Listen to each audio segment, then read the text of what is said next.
ফাগুনৰ নিৰিবিলি। নিৰিবিলিত ফাগুনৰ এটি আমন জীৱন আবেলি।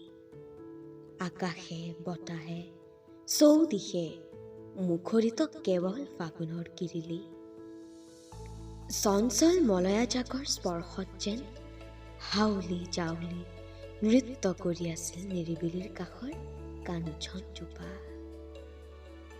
গছৰ পৰা সৰি পৰা সৰা পাতটিৰ লগত যেন সৰি পৰিছিল কাৰোবাৰ দুখবোৰ।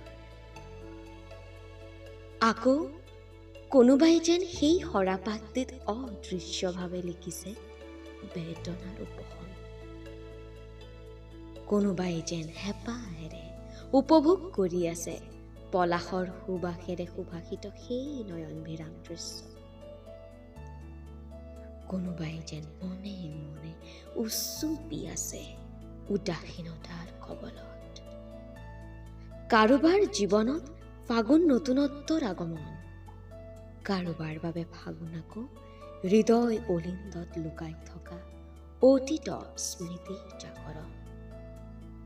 ফাগুনৰ সেই পচোৱা বতাহজাকৰ ঢৌৱে যেন উৰাই লৈ গৈছে কাৰোবাৰ জীৱনৰ বিষাদ, কাৰোবাৰ আকৌ যেন বুৰাই নিছে জীৱনৰ ৰং। বাৰিষাৰ বতৰালৈ অহা ফাগুনৰ প্ৰথম বৰষুণজাকে কাৰোবাৰ হিয়া প্ৰেম ভাৱেৰে উপচাই দিছে, কাৰোবাৰ জীৱনৰ পৰা যেন আকৌ ধুই নিছে